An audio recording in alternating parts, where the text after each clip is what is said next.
I left you a new pot lime green this time. Try not to smash it. The end.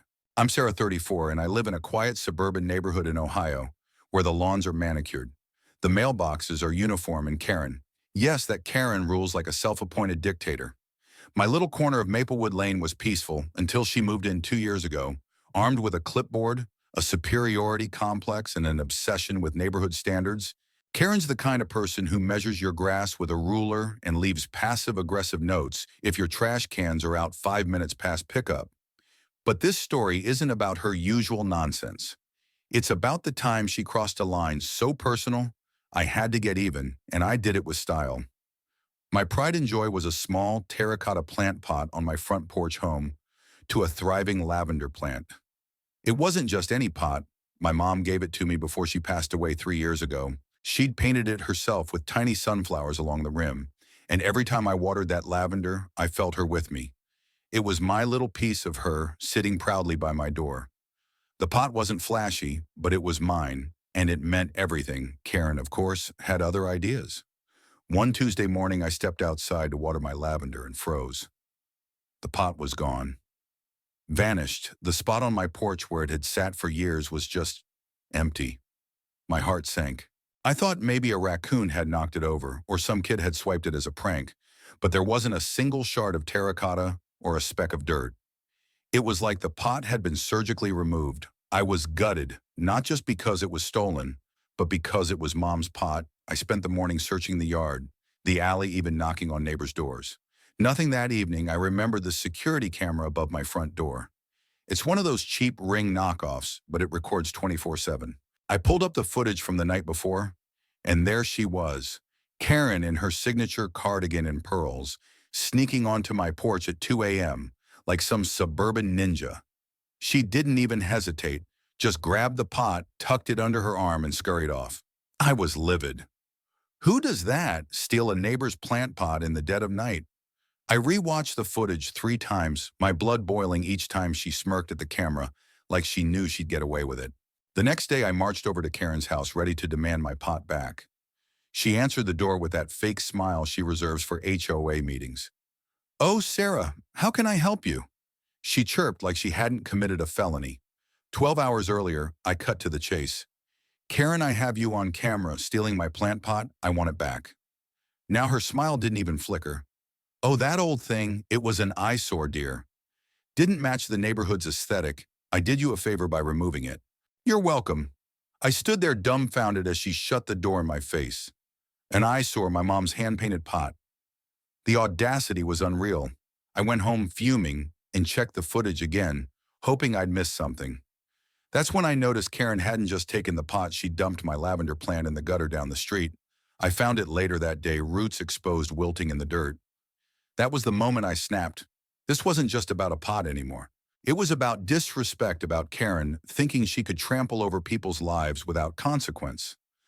I wasn't going to let her win. I spent the next day plotting. Confronting Karen clearly wasn't enough. She'd just doubled down with her HOA nonsense. No, I needed something that would hit her where it hurt her precious neighborhood aesthetic. I remembered a can of neon pink spray paint in the garage from a Halloween project. It was the kind of color that could make your eyes bleed perfect. My plan was simple but diabolical. I'd get my pot back painted the most obnoxious color possible and return it to Karen's porch with a little surprise.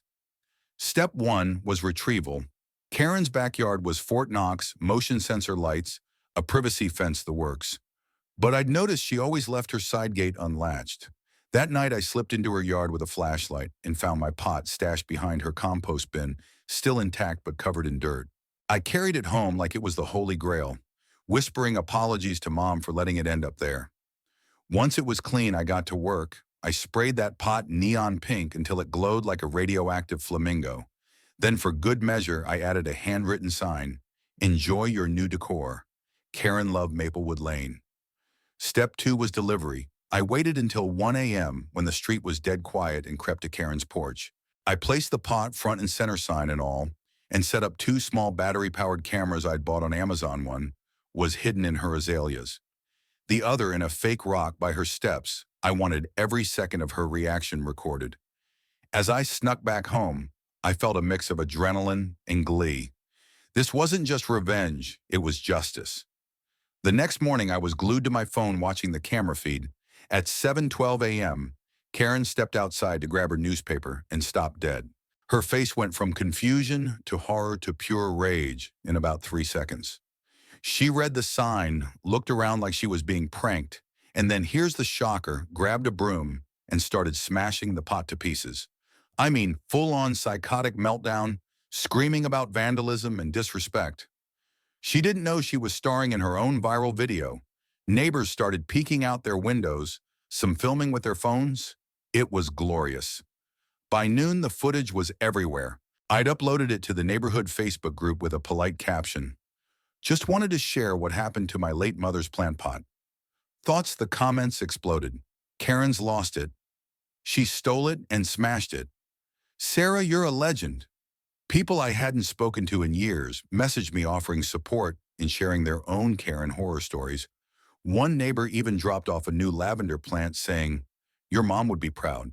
Karen tried to spin it at the next HOA meeting, claiming I had vandalized her property, but the video was undeniable, and the group chat had already turned her into a meme. She was humiliated, and for once, she had no comeback. The HOA quietly scaled back her enforcement duties, and she's been avoiding me ever since I heard she's selling her house next spring.